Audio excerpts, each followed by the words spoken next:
영상으로 아침을 여는 성도님들을 주님의 이름으로 축복합니다. 4월 10일 토요일 날마다 주께로 함께 묵상하겠습니다. 오늘 본문은 시편 91편 1절에서 6절 말씀입니다. 사람이 믿을 구석이 있다는 것은 큰 힘이 됩니다. 오랜 시간 동안 모아온 적금 통장이 있습니다. 다음 달이 만기라고 한다면 그 통장 내역을 볼 때마다 큰 힘이 될 것입니다. 또 때로는 눈에 넣어도 아프지 않은 금쪽 같은 자녀들이 있습니다. 귀한 자녀들이 어느새 자라서 매달 조금씩이지만 용돈을 보내줍니다. 용돈의 액수를 떠나서 얼마나 큰 힘이 되는지 모릅니다. 그런데 통장에 있는 돈을 찾아서 다 써버리고 자녀들도 바빠서 연락도 뜸해진다면 어떻게 하겠습니까? 믿었던 돈과 자녀들인데 더 이상 의지할 수가 없습니다. 오늘 본문에 등장하는 시인도 믿을 구석이 있었습니다. 시인은 하나님을 체험했습니다. 구원받은 백성으로서 전능하신 하나님의 보호 아래 거하는 자의 삶, 즉 영원한 피난처가 되시는 하나님 안에서의 삶이 얼마나 안전한지를 확신합니다. 또한 하나님께서 택하신 백성을 보호하시겠다는 약속의 내용을 믿고 살아갑니다.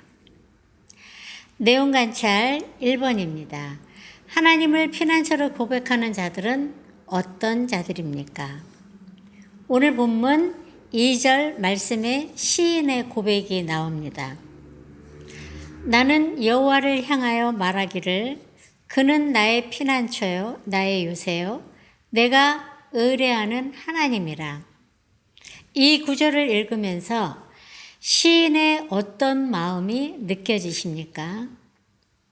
바로 절대 실족하거나 절망하지 않을 것 같은 확신이 느껴집니다. 이런 확신에 찬 고백은 자신의 능력이 많아서도 아니고 잘나서도 아니라 바로 하나님께서 보호해 주시는 은혜가 있음을 깨달았기 때문입니다.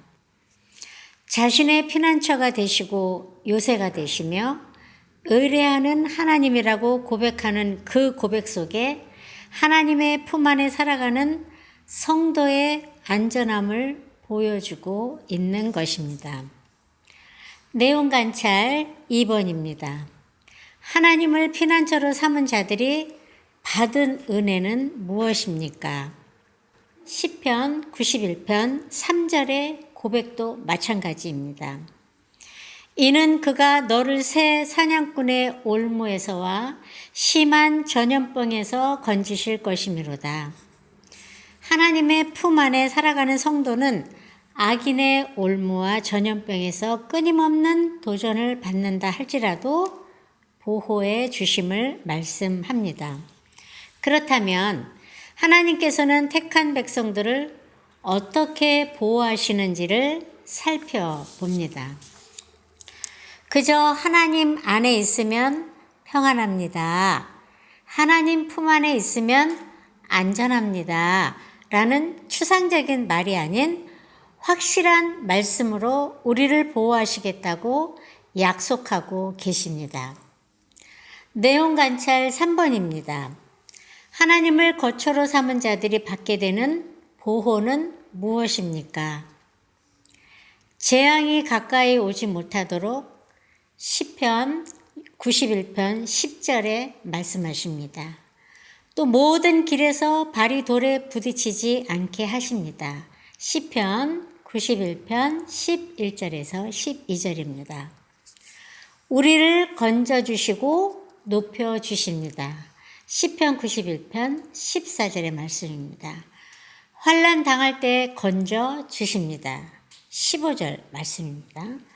마지막으로 장수하게 함으로 만족하게 하시겠다고 하십니다. 16절의 말씀입니다. 하나님의 거처로 삼은 자들이 받게 되는 보호입니다. 하나님께서는 우리를 향한 이런 구체적인 약속을 해 주셨습니다. 이런 약속을 해 주셨음에도 불구하고 우리는 영원한 피난처가 되시는 하나님의 품이 아닌 세상을 의지하며 살아갈 때가 참 많이 있습니다.